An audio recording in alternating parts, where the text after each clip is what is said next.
Greetings, Light Tribe, Janine Palmer here, Spirit Silver Moon, for Harmony Energy Healing, or Standing Holy Hierophant, or Divine Heretic Poetic Tales, whatever it applies to, as far as groups or genres. Excuse me. And what I wanted to talk about was how we see things differently even when we think we're on the same page or we think we're talking about the same thing. And I had an incident happen to me yesterday when I was walking with my friend and neighbor. There was like a perfect example of this, so I thought I would share it. But before I do that, so people who know me or my work or what I do or why typically know that I share a lot of writings and videos about different things, but they're related. So a lot of what I do is for energy healing work, okay, to heal our energies, which affect our bodies, emotional, mental, spiritual, physical,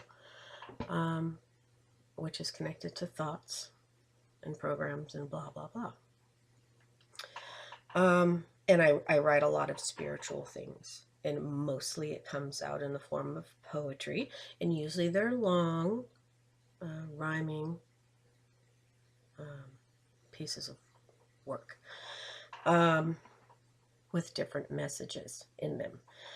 Lately, I've been doing more of the shorter poetic blurbs, and I'm also doing writings that aren't, they're just like little articles, okay, about something that comes up that seems to have value for people and for me.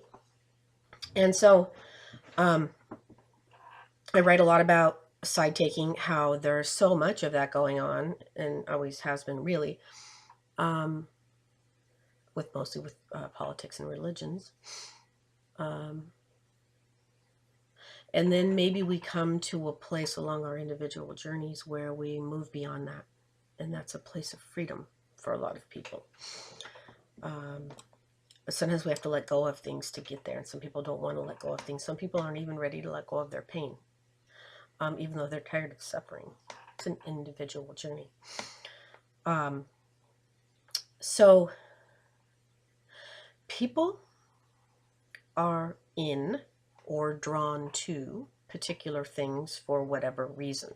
So some people might grow up in a particular dynamic of a particular religion or culture, and that's just what they're sort of thrust into, and they're expected to do that or be that. And maybe it works for some people, and maybe other people not so much. In fact, I've talked to people who have gone to church and they knew since a small child that things were wrong. And you know, and I grew up going to church and doing my best to do what I thought was right or what I understood to be right by what I was taught. Okay. So in our relationships through life, which are our greatest teachers, we begin to see behaviors in others and in ourselves, if we're looking, and how other people reflect our behaviors back to us. And if we care enough, then maybe we go deeper into recognizing what that is and trying to heal something, to correct it, to not to fix it, but to change it if it's not working. If we're hitting walls, or, you know, people keep saying the same thing, that something about us, so we don't even realize that we do. Because it's showing us something in ourselves that needs to be strengthened or healed, probably, or let go of. And when we are harmed by something or someone for some reason, or it appears to be that way to us. So yeah, maybe someone's behavior is out of line. And we're harmed by it until we're not. So in other words, if we do the work to strengthen and heal whatever that's poking in us that feels harmful, then it won't do that anymore. And then when that isn't triggering us, we can see the, you know, oh wow, you know,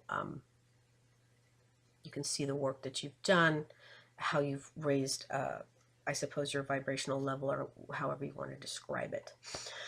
So sometimes we think, oh, someone's so mean. You might have to pull away from that person, but here's the thing: you don't know what they struggle with and what they're suffering with and what their blockages are. Something that keeps them blocked to be in some judgmental mode where they're going to make you feel inferior. Try to. Okay, so when people try to make you feel inferior, it's usually to try to make themselves feel superior. So there's something going on there that needs to be healed and strengthened, but sometimes we don't realize that. We just don't understand. It seems unfair. Why would they do that? So as part of the discovery is figuring all this stuff out. So a lot of what I do is to bring awareness to stuckness, to try to help with that suffering, or offering tools to come out of it. And a lot of that is strengthening the self. And so some people that have their rigid ideologies about the way things should or shouldn't be might take exception to that. They might like to find fault with that and poke that and pick at that, and that's none of my business. I do what I do because it's what I feel called to do. But anyway, I'm going to go back to that story about, oh, and I also want to say, I have a friend, and she has found her healing through a beautiful Christian church and a great pastor, I guess, or whatever, preacher, whatever the title for that teacher in that church is. I don't know. And I think it's wonderful. I think it's wonderful.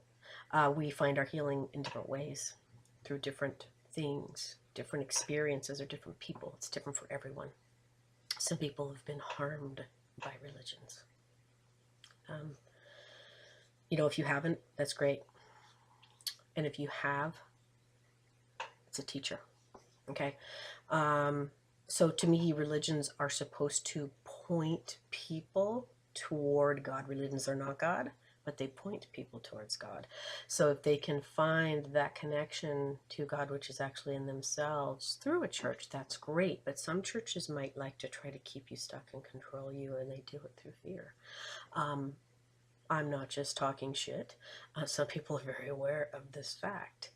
But it's how different people perceive it. Okay, so everyone perceives things differently. Everyone is at different levels of vibration. Okay, depending on what their awareness is, what their experiences are, what kind of healing work they've done, how open or closed they are, or how stuck they are or not. Everyone is different, so people are not functioning on the same vibrational levels, and they're not on the same page, and that's okay, except that headbutting occurs. The people get offended, and they like to make it somebody else's fault, because it's usually never theirs, or so they think, or so we think, unless we can be open enough to take a broader look at what's really going on and do what we need to do to find and create and sustain peace in our lives. I don't know. You get to pick your battles, and people are out there battling a lot, and they seem to thrive on it. I don't know. Okay, but the story about my walking with my neighbor. So we're very rural, and we decided to walk up in the mountains behind her property, where we had a different view looking over to where we typically walk on a road. So from that view and that elevation, we could see things that we couldn't see from the road. And I'm like, well, it's cool, you know, because you can see other houses you didn't know were there, because they're not seen from the road. The main road, the well-traveled path. You don't see everything from there. Go up into the mountains. What's the mountain? The consciousness in scripture. Okay, so anyway, we're going up here and walking along with the dogs, and and I'm like, oh, there's a gray house up there. I've never seen that before. And she goes, I think it's a shed. I was like, okay. But I could actually, if I looked around, I could see this other gray shed. And I'm like, oh, she probably thinks I'm talking about that. So we're talking about these houses, and I don't know, the house came up again. She's like, yeah, I think that's a shed.